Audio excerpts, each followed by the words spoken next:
Bismillahirrahmanirrahim. Assalamualaikum warahmatullahi wabarakatuh. Perkenalkan, kami dari kelompok 1. Kami di sini akan mempresentasikan sebuah surat yang sering kita jumpai. Baik, sebelumnya mari kita simak terlebih dahulu pembahasan dari surat resmi pribadi yang akan disampaikan oleh teman-teman saya. Pengertian dari surat resmi pribadi adalah surat yang ditulis oleh individu atau perorangan yang ditunjukkan kepada lembaga atau instansi dengan tujuan tertentu sesuai dengan maksud penulis. Contoh dari surat resmi pribadi adalah surat lamaran pekerjaan yang dikirimkan seseorang untuk instansi dengan tujuan melamar pekerjaan. Ciri-ciri surat resmi pribadi. Kita dapat mengenali sebuah surat resmi dari karakteristiknya. Berikut ini adalah ciri-ciri surat resmi sehingga kamu bisa mengenalinya dengan mudah. Ciri-ciri surat resmi pribadi yang pertama yaitu surat resmi menggunakan bahasa sopan, formal, baku, dan EYD yang baik dan benar sesuai dengan kaidah bahasa Indonesia. Yang kedua, surat resmi dibuat dengan bahasa singkat, padat, efektif, serta mudah dimengerti maksud dan isinya. Dan juga surat resmi pribadi terdapat nomor surat, perihal, tanggal, alamat, tujuan, dan lampiran bila ada. Juga terdapat kop surat, stempel, atau cap dari instansi yang menyebutkan pihak yang mengeluarkan. Surat resmi memiliki fungsi yang tidak dapat kita temukan pada jenis surat lainnya. Berikut ini adalah beberapa fungsi surat resmi tersebut. Yang pertama, sebagai sarana informasi atau pemberitahuan mengenai hal-hal tertentu. Yang kedua, surat resmi dapat berfungsi sebagai bukti tertulis dalam bentuk dokumen yang isinya dapat dipercaya dan dipertanggungjawabkan. Yang ketiga, surat resmi juga berfungsi sebagai bukti historis dan bukti kronologis yang dapat digunakan sebagai data di kemudian hari. Yang keempat, sebagai pedoman kerja dalam melakukan suatu kegiatan yang berisi tentang langkah-langkah kerja untuk pekerjaan tertentu. Dan yang kelima, sebagai alat untuk mengingat bagi penerima surat, baik itu per orang, organisasi, atau lembaga. Meskipun saat ini telah ada fasilitas teknologi seperti email atau surat elektronik lainnya, surat resmi pribadi dalam bentuk printout masih tetap dipergunakan untuk keperluan tertentu, baik berupa bisnis, pemberitahuan, dan keperluan lainnya. Dalam surat resmi terdapat beberapa bagian penting yang harus dilengkapi. Bagian tersebut yaitu: yang pertama, kop surat. Terdapat logo, nama, alamat, nomor telepon, fax, dan email perusahaan. Yang kedua, ada tanggal, nomor surat, dan lampiran, serta alamat tujuan. Yang ketiga, salam pembuka, isi surat, dan salam penutup. Isi surat adalah bagian utama dari surat tersebut. Informasi yang dimuat dalam bagian isi harus dibuat singkat, padat, dan jelas, serta sesuai dengan tujuan dibuatnya surat tersebut. Yang keempat, tanda tangan serta cap atau stempel dari perusahaan.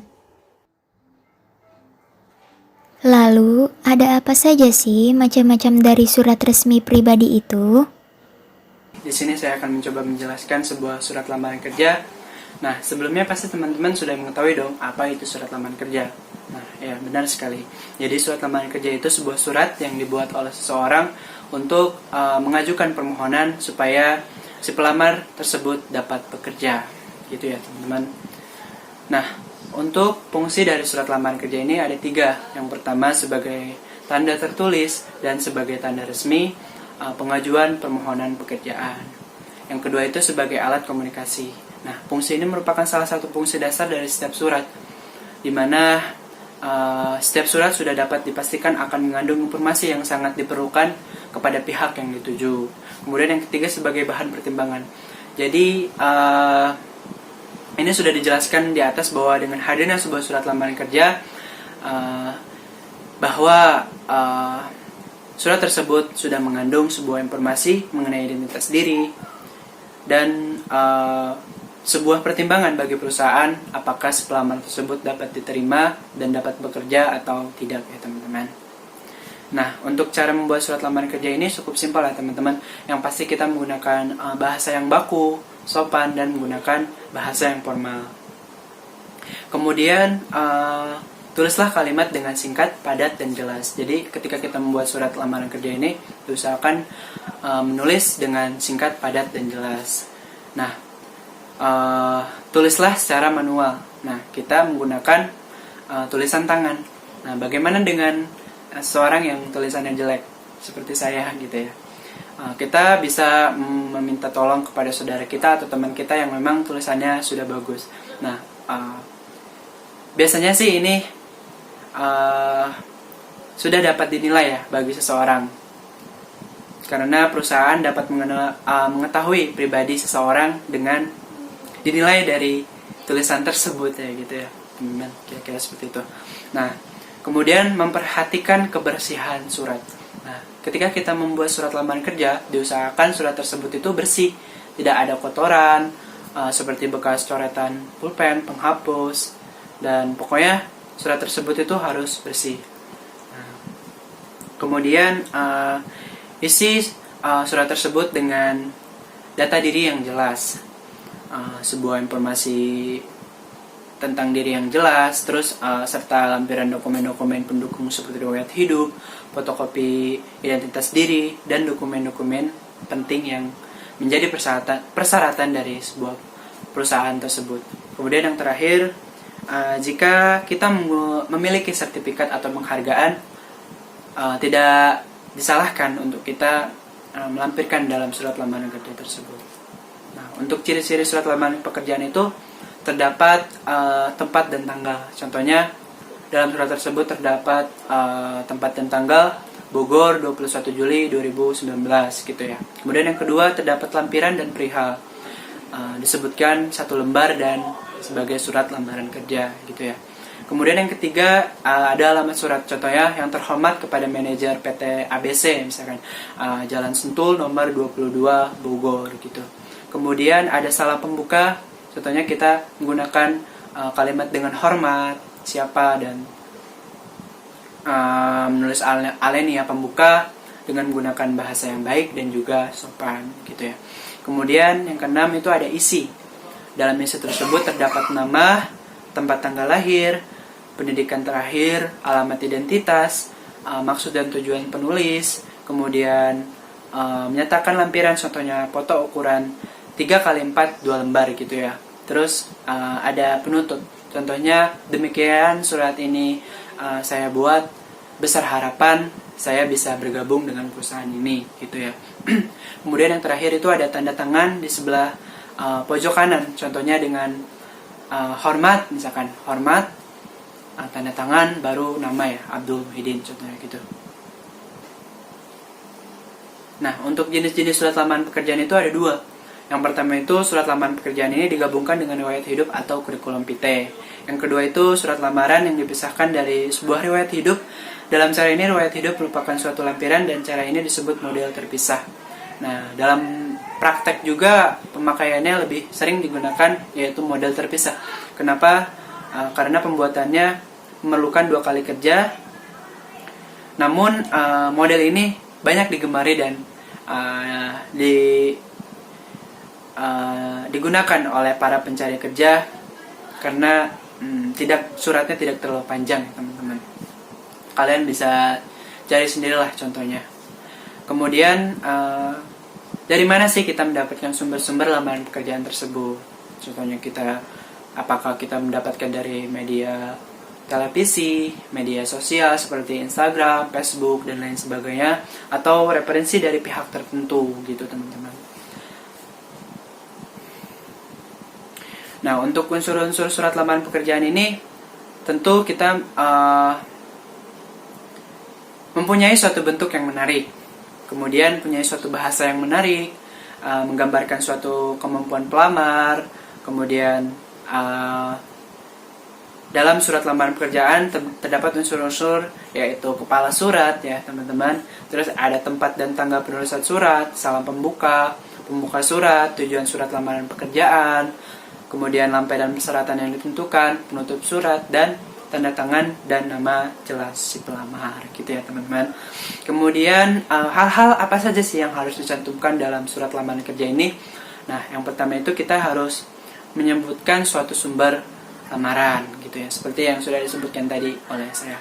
Kemudian menulis identitas diri dengan lengkap, contohnya nama lengkap, tempat dan tanggal lahir, alamat lengkap si pelamar, gitu ya, nomor telepon, dan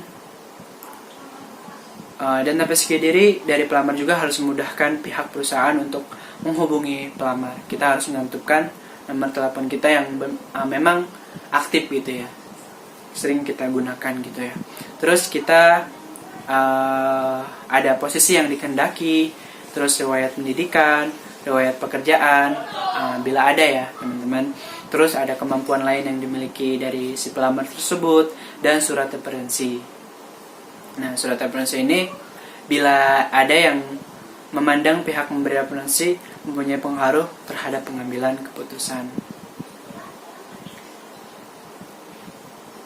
Nah, kemudian yang terakhir yaitu ada hal-hal yang harus diperhatikan dari surat lamaran pekerjaan. Apa saja sih hal-hal yang harus diperhatikan dari surat lamaran kerja ini? Yang pertama itu surat lamaran kerja ini ditulis dengan tulisan tangan ya, di atas kertas yang bergaris ukuran folio, gitu teman-teman. Nah, tulisan harus jelas, bersih, dan tidak ada kotoran satupun. Surat lamaran dapat dibuat menggunakan suatu mesin tik atau komputer, teman-teman. Namun perusahaan biasanya lebih suka dengan tulisan tangan, karena perusahaan dapat menilai dari tulisan tangan si pelamar tersebut, gitu. Nah, kemudian yang kedua itu, yang terakhir, pelamar harus menyebutkan dirinya bukan dengan kata ganti. Contohnya kata ganti kami, melainkan saya, gitu ya. Pelamar juga harus menyebut pimpinan instansi dengan bapak atau ibu jika sudah jelas pemimpinnya. Terus apabila masih belum jelas, dapat langsung menyebutkan suatu jabatan, gitu teman-teman. Mungkin itu pengertian dari surat lamaran kerja yang bisa saya sampaikan, kurang lebihnya mohon maaf. Selanjutnya akan dijelaskan surat-surat yang lain oleh teman-teman saya. Terima kasih.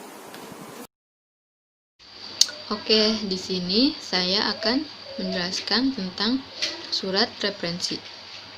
Surat referensi atau surat keterangan kerja digunakan karyawan atau orang yang pernah punya ikatan kerja dengan sebuah organisasi bisnis. Manfaatnya jelas saja sebagai bukti tertulis kepada calon pemberi kerja tentang calon karyawan mereka. Pengertian dari surat referensi sendiri adalah suatu surat yang dibuat dan dikeluarkan apabila ada suatu lembaga atau perusahaan yang memerlukan informasi tentang keadaan seseorang. Misalnya, seorang mantan karyawan suatu kantor atau perusahaan atau nasabah sebuah bank, karena perusahaan tersebut ingin meminta keterangan tentang orang yang bersangkutan. Jenis surat referensi ini bersifat rahasia, hanya diketahui oleh pihak yang meminta keterangan dan pihak yang memberi keterangan. Sedangkan orang yang bersangkutan tersebut tidak mengetahui tentang isi referensi tersebut. Selanjutnya ada fungsi surat referensi. Pertama, sebagai bahan pertimbangan bagi suatu perusahaan yang akan menerima calon karyawan mengenai kepribadiannya. Yang kedua, untuk meningkatkan suatu kepercayaan dari pihak perusahaan yang akan memberikan kredit pada calon debitur. Yang ketiga, untuk dapat mengetahui keadaan keuangan dari calon debitur atau nasabah dari suatu bank. Ada beberapa hal yang perlu diperhatikan dalam penyusunan surat referensi yang membedakannya dengan jenis lainnya. Di antaranya, yang pertama, objek yang diterangkan dalam suatu surat referensi adalah pihak ketiga atau bukan yang meminta, yang merupakan pihak yang pernah menjadi anggota sebuah komunitas. Mungkin pada komunitas sekolah, badan usaha, lembaga, atau instansi yang dimintai surat referensi. Yang kedua, ada sifat keterangan dalam surat referensi adalah suatu rahasia, karena surat tersebut diminta oleh pihak lain dan diberikan kepada yang meminta tanpa sepengetahuan pihak yang akan diterangkan. Karena sifatnya rahasia, maka penulis harus bisa menuliskan segala keadaannya dengan sejujur-jujurnya. Yang ketiga, isi keterangan tentang pribadi seseorang dalam suatu referensi bukan hanya hal-hal yang baik saja. Hal yang kurang baik mengenai suatu kelakuan, kecakapan, prestasi, atau lainnya perlu diterangkan. Pembuat referensi ini bertanggung jawab moral kepada Tuhan akan kebenaran keterangannya. Yang keempat, pemberi keterangan ini tidak ikut bertanggung jawab jika di kemudian hari pihak yang diterangkan dalam referensi berkepribadian yang menyimpang dari suatu penjelasan dalam referensi. Perlu diketahui bahwa sifat dan kepribadian seseorang dapat juga dipengaruhi oleh keadaan dan dapat berubah sewaktu-waktu. Ada berbagai macam surat referensi yang sering kita buat. Isi dan sasarannya pun berbeda-beda. Namun, dalam garis besarnya, surat referensi ini berisi sebagai berikut. Yang pertama, keterangan-keterangan yang menyangkut akan kelakuan pribadi seseorang selama sejauh diketahui atau dalam kaitannya dengan pemberi informasi. Selanjutnya, keterangan tentang suatu prestasi-prestasi yang pernah dicapai. Selanjutnya, kejujuran maupun ketidakjujuran seseorang dalam menepati sebuah janji terhadap kreditur dan pembayaran hutang. Selanjutnya, untuk keadaan keuangan pada calon nasabah. Dilihat dari kepentingan dan isinya, surat referensi dibagi menjadi 3. Yang pertama, surat referensi dagang. Surat referensi dagang adalah suatu surat yang diberikan oleh sebuah perusahaan kepada perusahaan lain tentang keadaan calon debitur, orang yang pernah menjadi langganan atau relasi dari pemberi informasi. Selanjutnya ada surat referensi bank. Surat referensi bank adalah suatu surat yang dikeluarkan oleh bank yang berisi keterangan perusahaan yang menjadi nasabahnya. Keterangan yang diberikan ini mengenai keuangan calon debitur yang menjadi nasabah bank tersebut, kejujuran pembayaran hutangnya kepada bank, dan yang lainnya. Selanjutnya ada surat referensi jabatan. Surat referensi jabatan adalah suatu surat yang diberikan perusahaan mengenai seseorang yang pernah atau bekerja di tempat pemberi informasi. Keterangan ini berisi kepribadian, kreativitas, dan sebagainya. Bagian-bagian dan penyusunan surat referensi atau format surat referensi. Yang pertama ada kepala surat. Di dalam kepala surat ada kop surat, kata petunjuk, dan juga nomor surat, dan alamat tujuan. Kop surat yang pada umumnya biasanya dibuat lengkap beserta alamatnya. Kata petunjuk berupa kata surat referensi yang biasanya juga ditulis simetris dengan huruf kapital semua. Nomor surat ini biasanya ditulis di bawah kata surat referensi. Alamat tujuan juga ditulis di bawah nomor surat sebelah kanan atau sebelah kiri. Selanjutnya ada isi surat. Isi surat terdiri dari pendahuluan, identitas pihak yang diterangkan, dan klausul penutup. Pendahuluan untuk menjawab suatu surat permintaan, referensi, dan pernyataan kesungguhan pihak yang menerangkan. Identitas pihak yang diterangkan dan penjelasan mengenai suatu kepribadian, kelakuan, atau karakternya, dan hal-hal lain yang dianggap perlu. Klausul penutup. Klausul penutup berupa harapan dapat dimanfaatkannya surat tersebut, dan tidak ada jeleknya surat referensi ini diakhiri dengan kalimat, contohnya, walaupun demikian, bila kelak terjadi hal-hal yang telah mengecewakan, kami tidak ikut bertanggung jawab, dan maafkanlah kami. Selanjutnya ada kaki surat. Terdiri dari tempat dan tanggal saat dikeluarkannya surat, dan juga identitas pembuat referensi. Identitas pembuat referensi itu berupa jabatan penanggung jawab, tanda tangan dan nama terang, NIP, nomor anggota atau sejenisnya, cap atau stempel lembaga. Terima kasih. Selanjutnya akan ada teman saya yang akan menjelaskan tentang surat selanjutnya. Terima kasih. Nama saya Vina Lailatul Muna. Di sini saya akan menjelaskan surat resmi pribadi yang selanjutnya, yaitu surat panggilan wawancara. Surat wawancara termasuk jenis surat resmi yang dibuat oleh perusahaan untuk dikirimkan kepada calon pelamar kerja sebagai informasi untuk melaksanakan tes selanjutnya, yaitu tes wawancara. Wawancara kerja merupakan tahapan selanjutnya yang harus dilalui oleh mereka yang sedang mencari kerja atau mendapatkan pekerjaan baru. Adapun tujuan dibuatnya surat panggilan wawancara, yang pertama, sebagai salah satu cara untuk menemukan dan menentukan kecocokan antara karakteristik pelamar dengan jabatan yang dilamar. Yang kedua, untuk mengetahui kepribadian pelamar. Yang ketiga, untuk mendapatkan informasi tambahan yang diperlukan bagi jabatan maupun perusahaan. Adapun ciri-ciri yang harus kita ketahui dalam surat panggilan wawancara. Yang pertama, menggunakan bahasa baku sesuai kaidah bahasa Indonesia dan EYD yang baik dan benar. Yang kedua, tanggal dalam surat panggilan wawancara. Pastikan tanggal yang tertera dalam surat panggilan wawancara kerja sesuai dengan tanggal setelah penerima memasukkan lamaran. Sebelum datang untuk wawancara, pastikan tanggal sesuai dengan undangan. Yang ketiga, jangka waktu lowongan kerja dibuka. Perhatikan pula berapa lama lowongan tersebut sudah dibuka. Jika sudah terlalu lama dari tanggal pelamar memasukkan lamarannya, maka hal itu harus dipertanyakan. Yang keempat, nama pegawai yang mengundang wawancara. Pastikan siapa nama pegawai yang mengundang untuk melakukan wawancara atau panggilan tersebut. Apakah nama tersebut benar-benar ada dan tercantum sebagai pegawai di perusahaan atau kantor tempat memasukkan lamaran tersebut.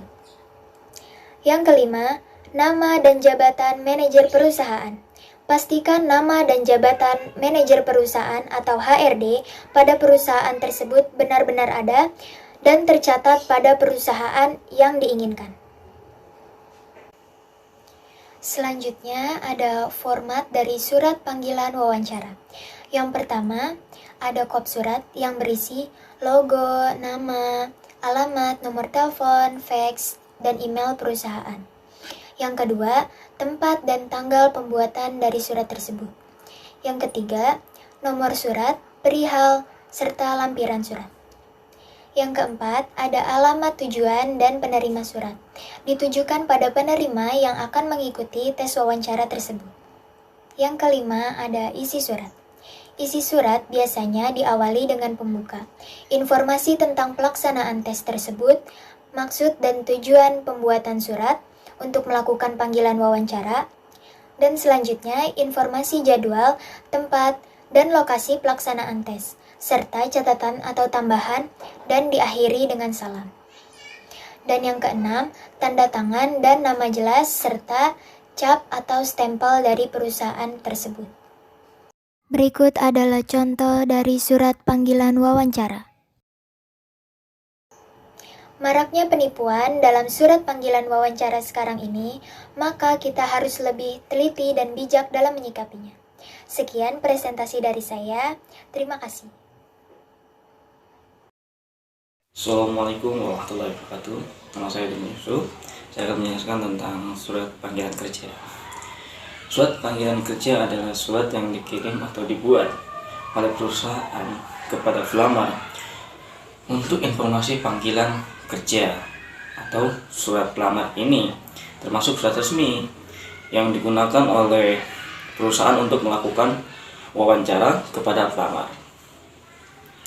Surat lamaran kerja dapat berisi tentang melanjutkan proses seleksi seperti tes tertulis, wawancara, dan dapat berisi surat panggilan untuk mulai kerja. Karena surat ini surat resmi, maka peraturannya juga harus diambil peraturan resmi seperti menggunakan bahasa yang sopan, bahasa yang pendek, formal, pendek jelas pokoknya. Tentunya menggunakan kop surat, nomor, perihal, dan lain sebagainya. Nah, Berikut adalah contoh surat panggilan kerja yang dapat dijadikan referensi.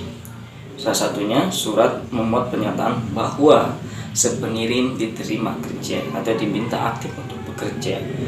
Cirinya adalah ketika surat panggilan kerja itu ciri untuk bahwa si pelamar itu diterima atau tidaknya ada cirinya. Yang pertama, isi pelamar sudah jadi tujuan surat. Nah, si pelamar itu sudah jadi tujuan surat dan isi suratnya berisikan bahwa yang bersangkutan atau si pelamar diminta untuk langsung bekerja atau sudah aktif bekerja.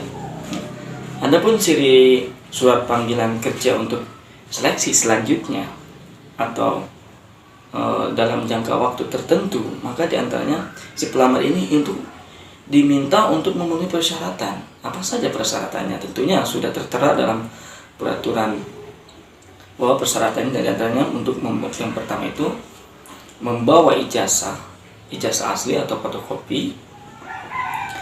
Yang kedua, membawa transkrip dari dan salinan dari surat panggilan tersebut.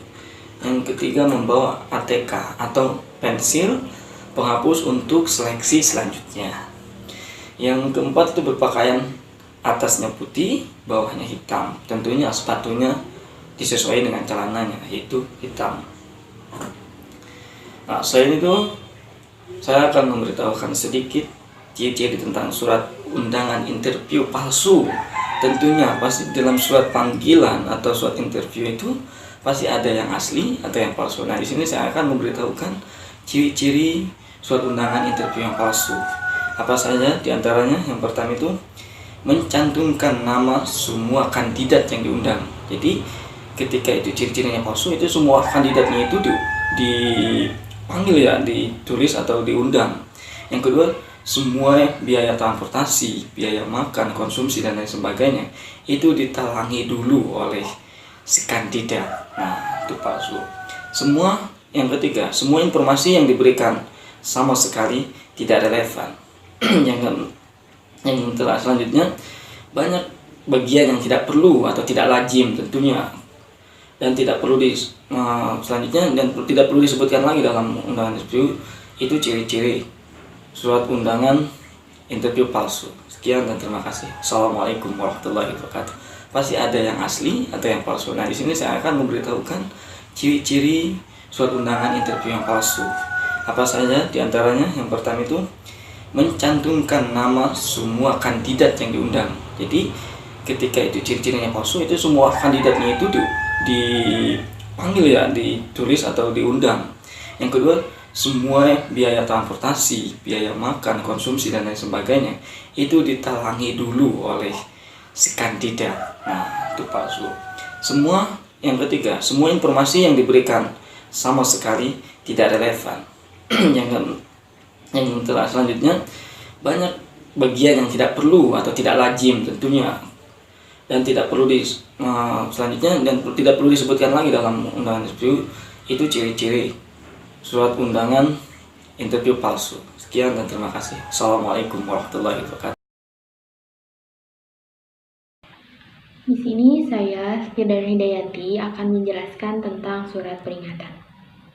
Pengertian surat peringatan.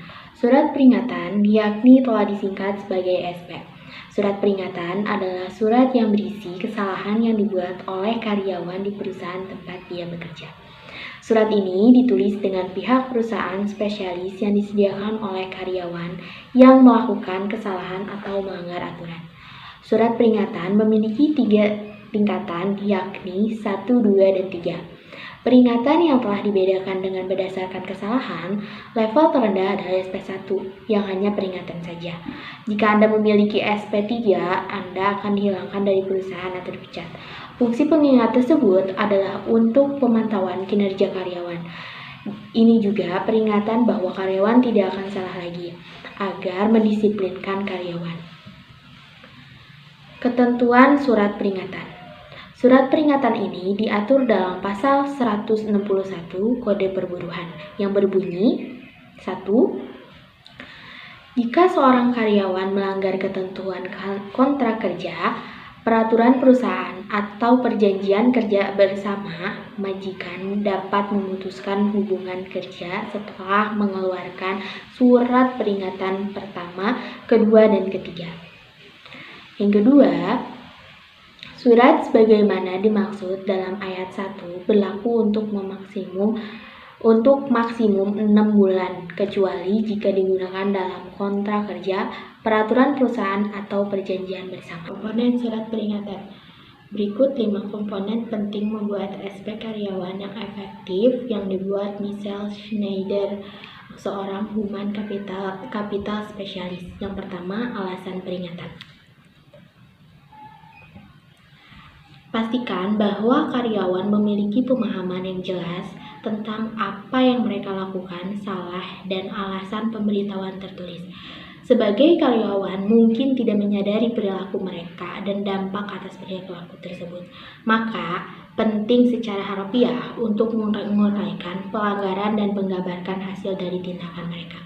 Misalnya soal pelanggaran waktu dan jam kerja bisa dituliskan sebagai berikut. Peringatan lisan telah disampaikan sebelumnya, namun karyawan berulang kali datang ke kantor terlambat 1 jam. Akibatnya adalah dampak negatif bagi kinerja individu dan keseluruhan tim. Tenggat waktu terlewat dan akhirnya kerja tim terlambat. Yang kedua,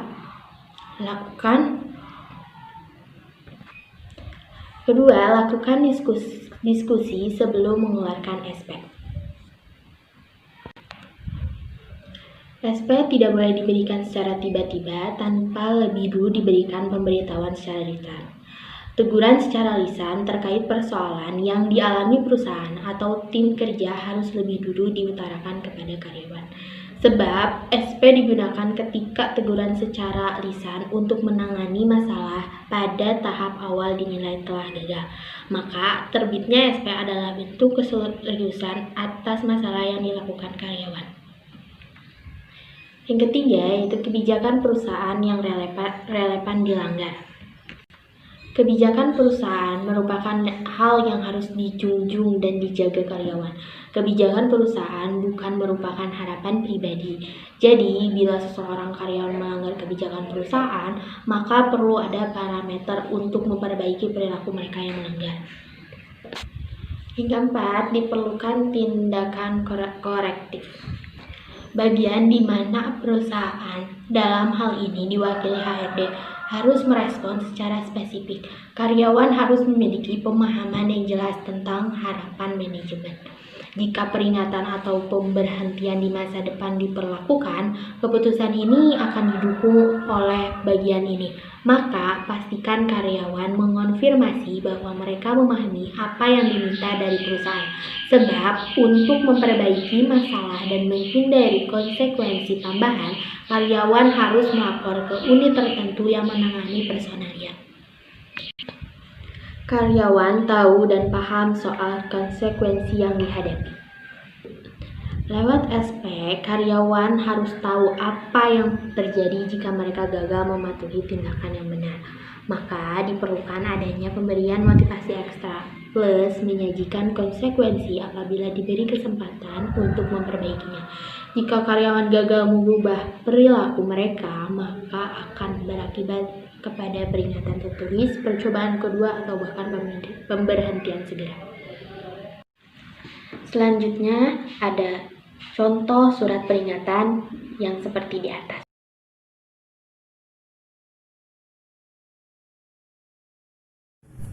Selanjutnya, saya akan menyampaikan tentang surat yang termasuk ke dalam surat resmi, yaitu surat pengunduran diri.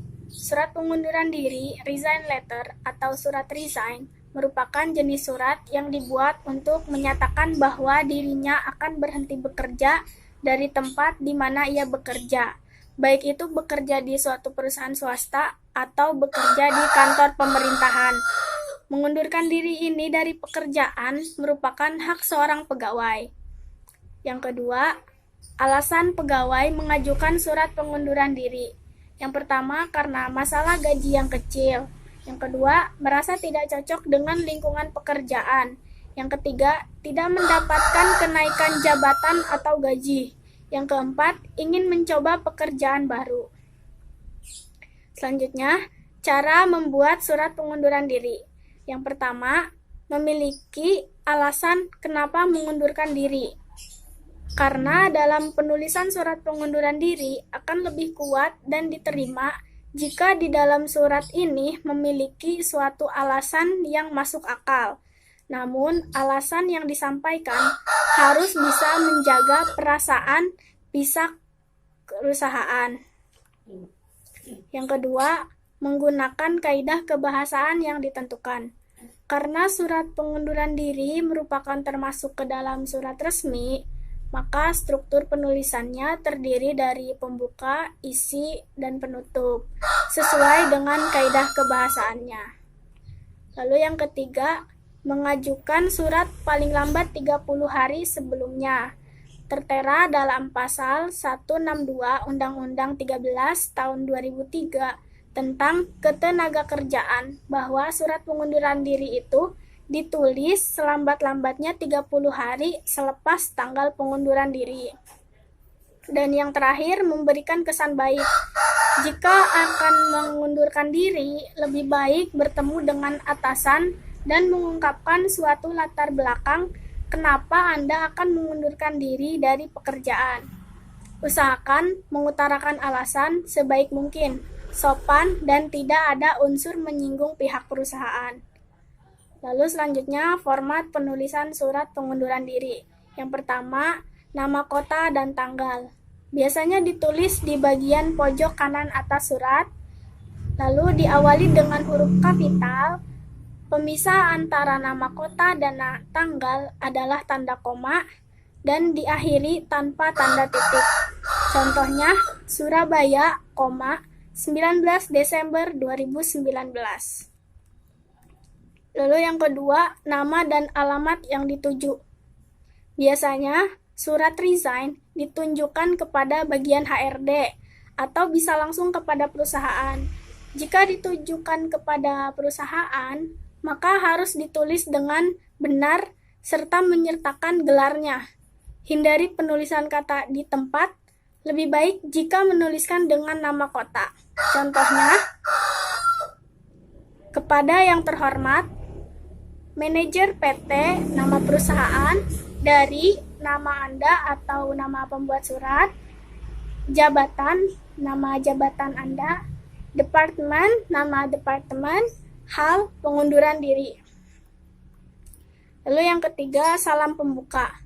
Sama seperti surat lainnya, surat pengunduran diri juga menggunakan salam pembuka. Contoh, dengan hormat, Assalamualaikum, selamat pagi, dan lain-lain. Lalu yang keempat, alasan mengundurkan diri. Menyertakan alasan mengundurkan diri. Jika tidak menyertakan, maka perusahaan tidak akan menerima surat pengunduran diri yang telah kita buat. Lalu yang kelima, menuliskan tanggal pengunduran diri. Menuliskan tanggal pengunduran diri sangat penting agar saat Anda benar-benar telah keluar dari perusahaan sudah memiliki pengganti. Lalu yang keenam, mengucapkan terima kasih. Mengucapkan terima kasih kepada perusahaan bermaksud menyanjung perusahaan atau untuk mengungkapkan rasa terima kasih atas perlakuan baik yang telah diberikan selama bekerja di kantor.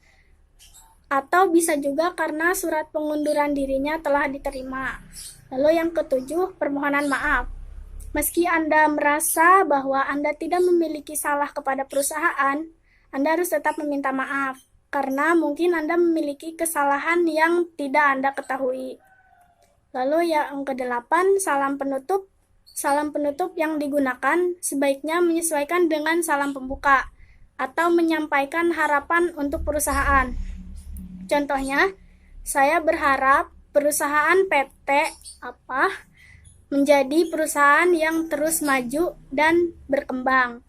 Atau hormat kami, wassalamualaikum. Lalu yang terakhir, nama dan tanda tangan. Karena merupakan surat resmi, maka nama dan tanda tangan sangat dibutuhkan. Bahkan beberapa perusahaan meminta untuk menyertakan materai ke dalam surat tersebut. Terima kasih atas perhatiannya. Wassalamualaikum warahmatullahi wabarakatuh. Baik, jadi itu dia ya teman-teman pembahasan dari surat resmi pribadi dan surat-surat yang lainnya yang sering kita jumpai ya. Kami dari kelompok 1 mohon maaf bila ada kekurangan dan salah. Wabillahi taufiq wal hidayah. Assalamualaikum warahmatullahi wabarakatuh.